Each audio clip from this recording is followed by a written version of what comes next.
Hey, my name is Rob Payon, and welcome to the Proof of Talent podcast, the show where we talk about everything talent and people related within the crypto, blockchain, and Web3 space. Today, we have a great interview for you. It is a conversation with Olivia Marder, who is the director of talent at Magic. And we go into a number of really interesting topics around talent and people within the Web3 space in which Magic is building, as well as her transition and move into the crypto industry at frankly a really interesting time in the history of the crypto landscape. And so this is a fantastic conversation. I think you're really going to enjoy it. Before then, if you are looking for your next opportunity within the crypto space, if you're looking for a new role, please feel free to reach out to the team at Proof of Talent. I will include a link below in the YouTube and podcast description as well. If you are hiring right now at your company, if you're looking to strategically add talent, please feel free to reach out to us too. Happy to have a conversation with you about how Proof Talent works and how we've worked with 70 plus companies, hired 200 plus people in the crypto industry. So without further ado, let's hop into that conversation with Olivia. Well, Olivia, thank you so much for taking the time to join the Proof Talent podcast. Really appreciate it.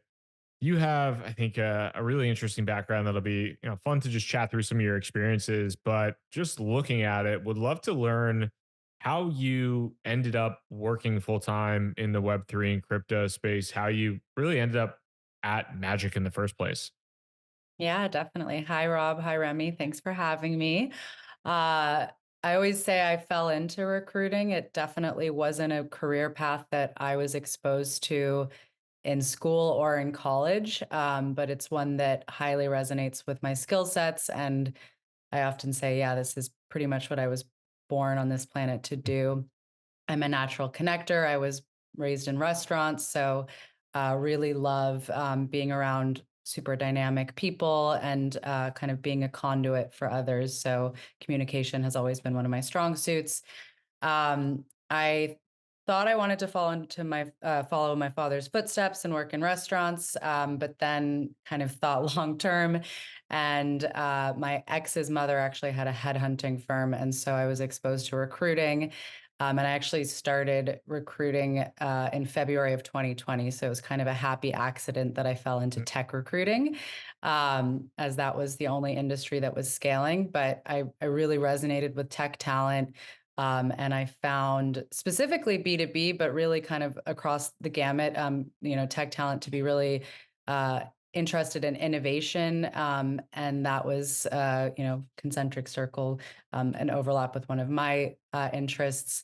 And then I kind of fell down the Web3 rabbit hole when I was listening to a Tim Ferriss, Chris Dixon podcast.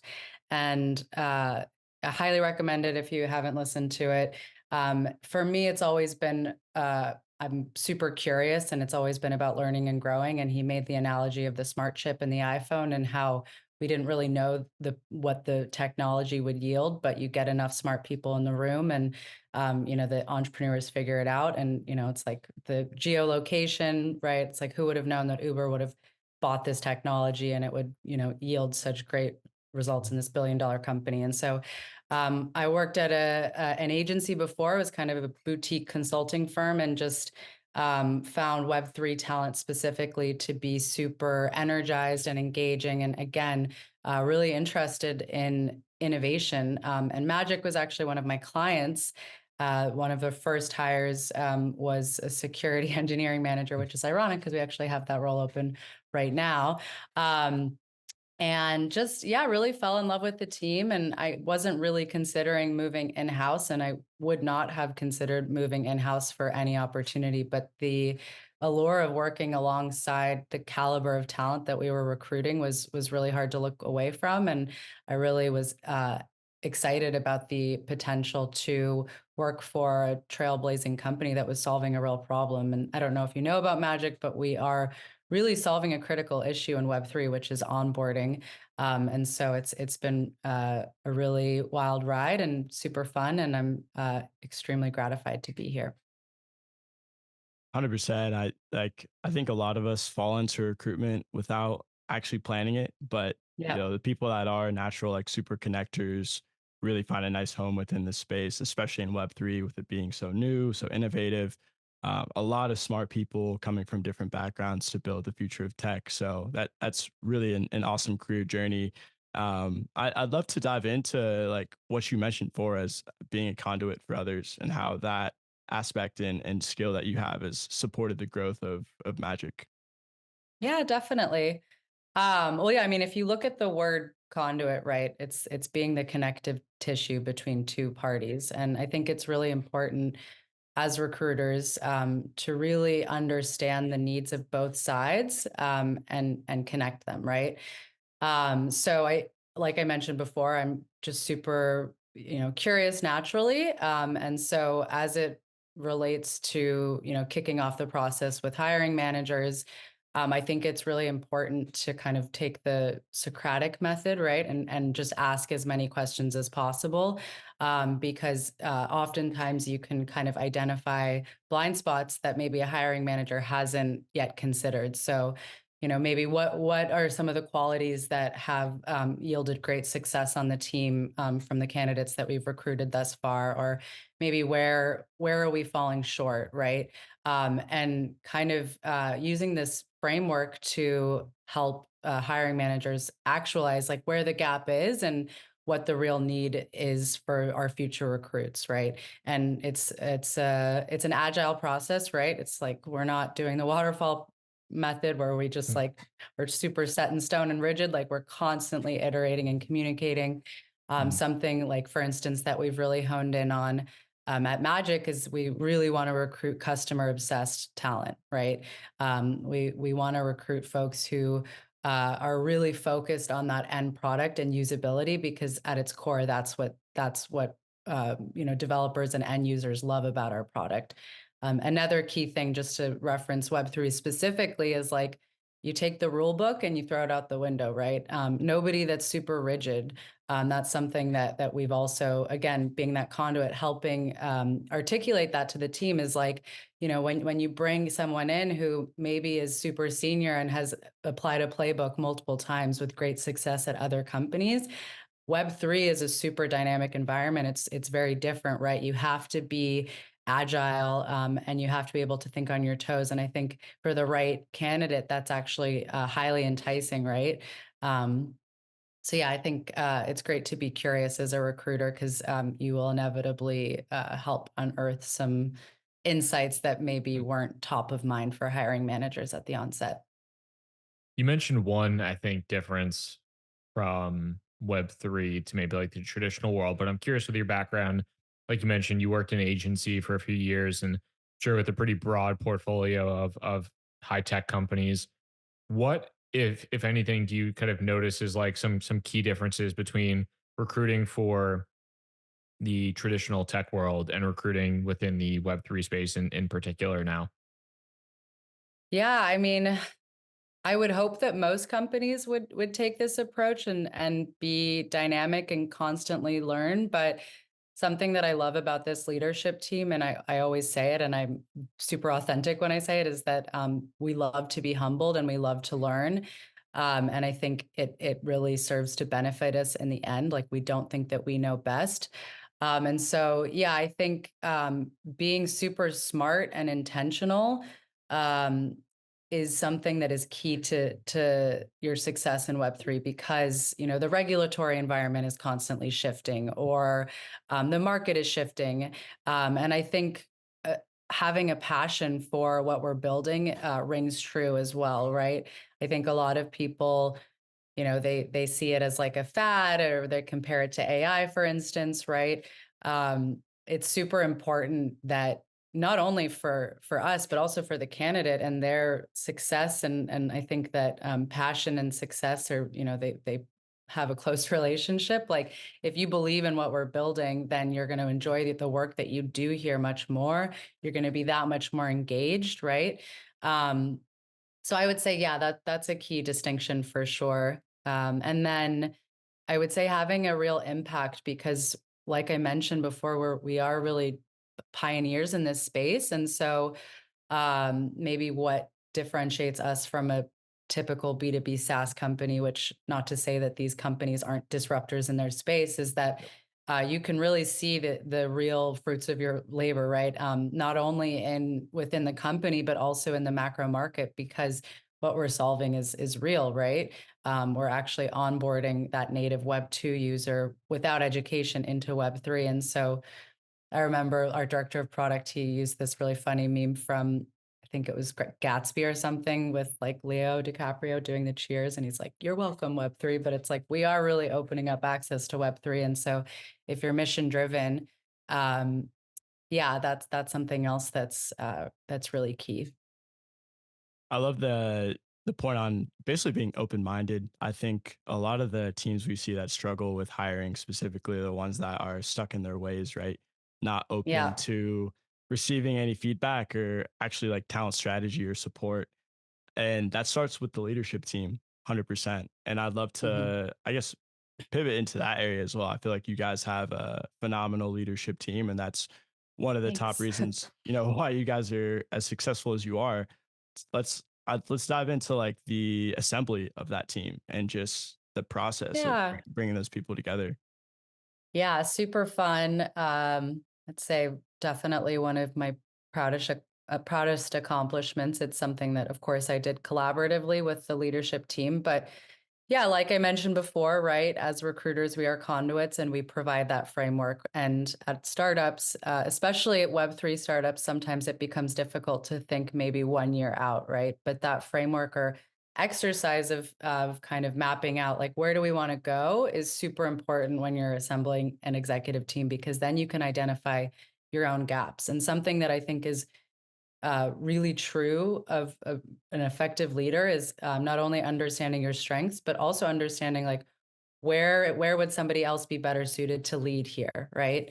And it's a really important exercise because it forces you not only to look ahead and to plan, and maybe like from a product strategy perspective, set goals and metrics and targets, right? And then you can map backwards and say, okay, what sort of leaders do I need? And then being able to delegate accordingly is super important.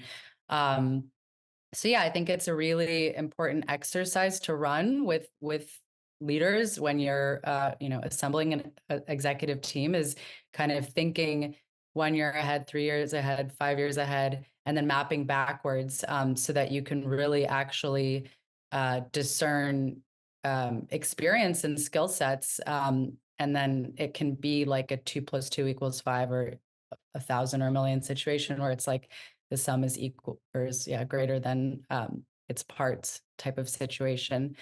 So yeah, we have really incredible synergy on the executive team. Super proud. We did a life map exercise. Shout out to Monica, our chief of staff, where everyone kind of at our last executive offsite mapped out, how they got to where we were, and that was definitely one of the most rewarding moments in my professional career, because to be a part of everyone's journey was just super exciting. So Yeah, it is one of the, I think, cool parts about just recruiting in general is making an impact, and hopefully a positive one, on a variety of people's lives, and like just helping them to get where they are and kind of being that not missing piece. But like just having the involvement there is kind of cool to see, like, oh, like we helped that to happen. And obviously, those people are mhm. responsible for kind of getting it done, and being the execute, like the behind the execution of it. But it's always cool from like a recruitment standpoint to be a part of that. So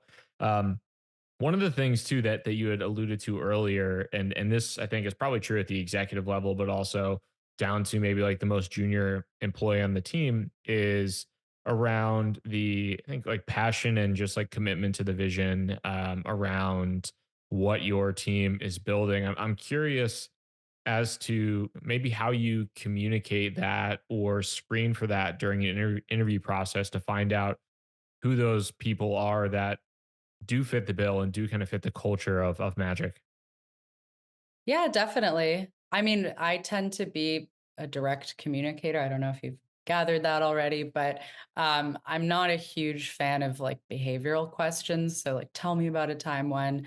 I think when you're really authentic with someone and you ask, "Hey, what was it about us that caught your eye, or why Magic? Why did you respond to my message?"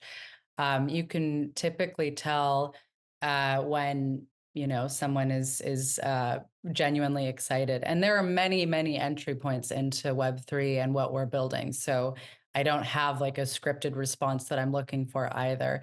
And something else that I believe wholeheartedly is that an interview loop is a loop and it serves its purpose as such. And so, it shouldn't be repetitive, right? Each part serves its purpose, and the sum again is greater than its parts. So along the way, we've mapped out. So we've defined our values as a company. And then within the interview loop, we've mapped out those values and made sure to actually embed them in each, touch point to ensure that, each interviewer has a core focus, not only from a skill set perspective, but also from a values perspective, so that as we continue to scale and recruit talent, we are amplifying that culture, which is especially, important in a remote culture, right? Where, we don't get to meet every day. Something really incredible that our design team did is they just really like low hanging fruit, but they made these Slack reactions that are really beautiful, by the way. That are related to our values. And so every day when a magician does something that embodies our core values, we're able to actually kind of shout them out or explicitly call it out.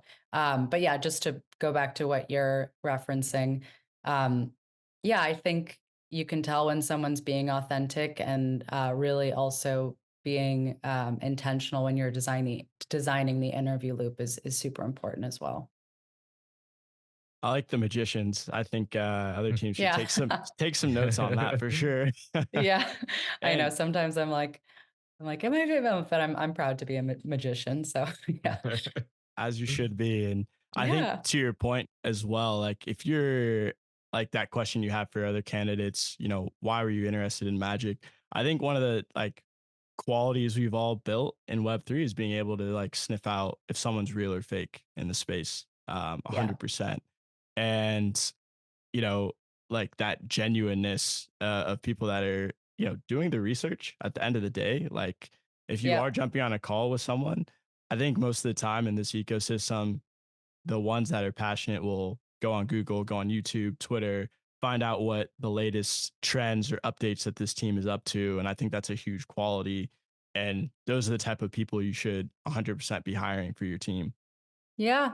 But also even just not necessarily to challenge you, but I think that there are a lot of incredible, and we've recruited incredible talent who, magic and maybe Web3 is not yet on their radar. Yep. And so, um, like it's super important as a recruiter not to necessarily be a salesperson, but once you realize that sales is just relationship building and that you are, again, just being that conduit, we can say, you're selling the company. Um, I think, yeah, being able to read people and kind of find the entry point that way has also been really cool, because some of our best recruits weren't aware of magic before I reached out to them, and to this is actually the obstacle that we're trying to solve is like mainstream user onboarding and adoption, and so selling magic on somebody who maybe didn't even already know about us. And again, like creating that safe space to be like, hey, I'm not quizzing you at the onset, but like I genuinely want to make sure that you understand what it is that we're building. But hopefully by the end of the interview loop, if you can't catch that passion and they haven't done the research, then of course that's a red flag.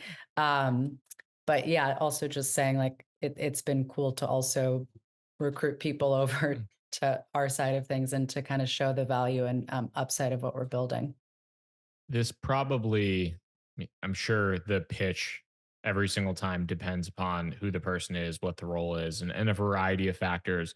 But if you had any advice for other hiring managers at other companies who are trying to maybe pull similar people from the tech world, Web2 world, find like whatever we want to call it, the traditional world, the non Web3 space, pull those people who might not have that background into the Web3 world. What have you found to be successful, or what advice would you give to those individuals who are trying to appeal to that type of talent in a similar way that you do? Definitely. I mean, you have to be tenacious, right? If there's someone that you find to be interesting, just stay on them and I guess keep building the relationship. For better or worse, like the candid answer is that people are going to look at the investors because it's been a tough, market, and they want to Mhm. know that like we're backed by really solid investors like PayPal and North Zone and Cherubic. I would say in the LinkedIn messages, to be honest, like the fundraise and investors are pretty huge, but it's like a funnel, right? And so top of funnel is one part of it, but as you go down, right, it's once you actually get them on the phone, I think it's really important. And again, this isn't like salesy or Yep. smoke and mirrors, but like this is being a conduit, right? Like understanding what are your biggest drivers as a candidate, like what are your critical must-haves for your next role, and then mapping the conversations back to that, like, hey, this is something that I've heard you mentioned throughout the process, like you really want to make an impact, you want to be a big fish in a small pond, like you're at that level, right, where you're kind of maybe a little bit limited in your current role, and you want to apply all of this insight to a smaller company and actually scale and have a huge part in building that, but always mapping it back to what you've mined from that candidate from the get-go. So yeah, I would say just being a really good listener to start and asking the right questions and then mapping the conversation back there. Um, just again, like being like providing the framework that the candidate has provided to you at the onset is super important. Yeah, I think that's just incredible feedback for other people that are listening, other candidates as well too. And I remember as well in the midst of the bear market, you guys did a massive raise too, which was honestly really exciting to see for the space Yeah. that VCs were still injecting money into it. What was that time frame like for you guys from a talent perspective? Because obviously a lot of teams were cutting cutting talent, letting go of talent, but I would assume, Yeah. with a raise, that Yeah. might be a great opportunity for a team like yourself. Yeah, definitely. I know. And I was sitting on the information for a minute and I kept being like, can we? But then we did. I mean, it definitely helped. Um, so wait, the question was, how did it, how did it help in the recruiting process or Just what was what? that time period like from a hiring Oh yeah. perspective in the midst of the bear? Yeah. Oh, definitely. I mean, it's insidious, right? Like you want to be a part of a growing company, not one that's scaling back. And I mean, we have an incredible fundraising team and we also have an incredible product and we have an incredible sales pipeline. So, yeah, I mean, to raise 52 million, we actually had 40 million committed and then we exceeded that by 12 million. Like that was super energizing and galvanizing for the team and of course for the recruiting team, right? And that really kind of that made candidates lean in, like, okay, there must be something going on here. The executive team says it was the hardest environment to raise that they had ever seen. But like I mentioned, yeah, I think it's important to also have that sort of focus and commitment in downtimes, and we were lucky in that we were able to raise that. But every magician here continued to believe in the product, which was great. And then as it relates to hiring, despite the fundraise, we're still being super intentional about hiring and we're just looking at each and every hire and pipeline to inform that.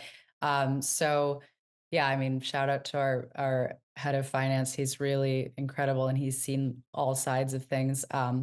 But yeah, I would say we want to learn from the market and we don't want to overhire, and we again just want to be intentional in every move that we make. So yeah, but super exciting, and it helps from a recruiting standpoint, not gonna lie. But also candidates are asking about burn, right? Any smart candidate joining a startup and financial stability, and so, that makes my job easier and, from like I care deeply about every magician. I want them, to stay with us, and so, yeah, it helps. Yeah, there's a couple things you said that I think are probably an interesting way to bounce off of. But I mean, even going back to like your background in recruiting, you started like the month of COVID, the month before COVID, and then joined the crypto space in May of 2022, I think. So I feel like in Yeah. a relatively short ish amount of time in recruiting, 4 plus years, or I think 4 years now, right now, um, Yeah. around there, it has like you have been experiencing all types of ups and downs. Both, I feel like Yeah. the tech industry was super negative for a few months post COVID, and then all of a sudden came roaring back. And then you joined crypto at a very in the Web3 space at a very interesting time, kind of towards the start Yeah. of the downward trend.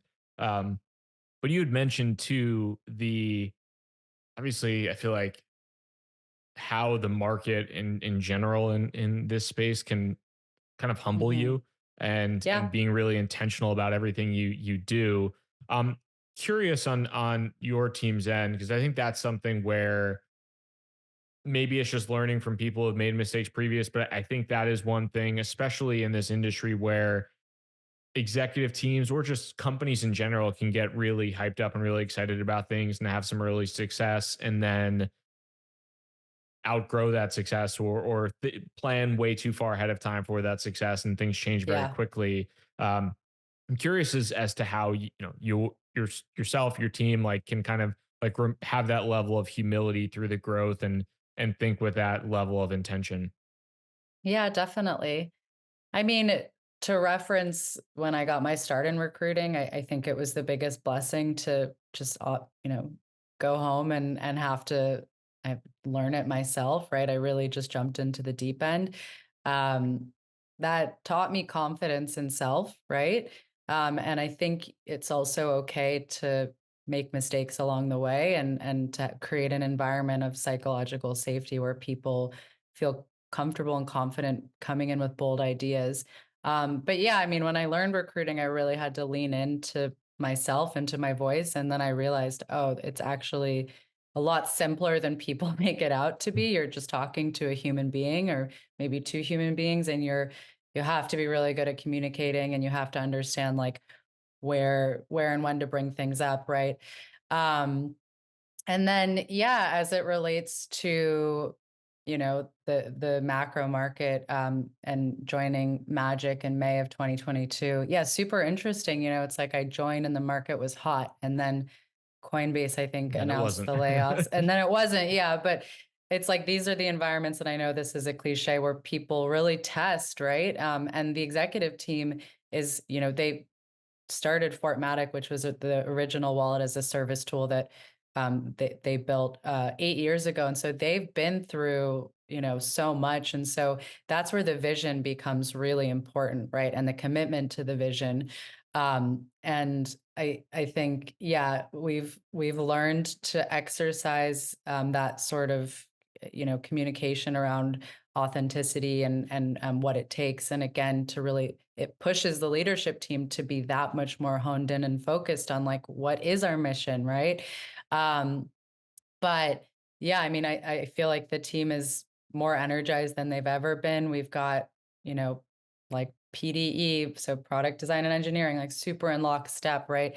And you have to understand when you join a startup that you're going to do a lot of testing, and sometimes you're going to feel like, oh, I'm like moving over here, and is that really like doing anything for the larger good? But again, staying, keeping that feedback loop tight so that we understand like what's actually contributing to our objectives and what's not, is super important, and then developing that muscle together is super important, and then it just becomes a bit easier as you go. But yeah, it's always going to be challenging, and I think that those are the folks that we recruit who are like, actually, I want to always learn and grow, otherwise what's the point?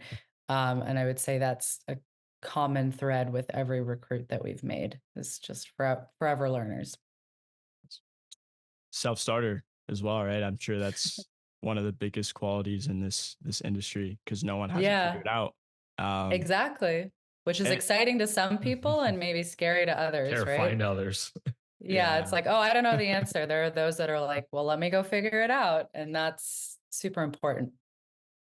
and all the resources are out there as well too. And I think the beauty of Web3 is the openness of people wanting to help one another.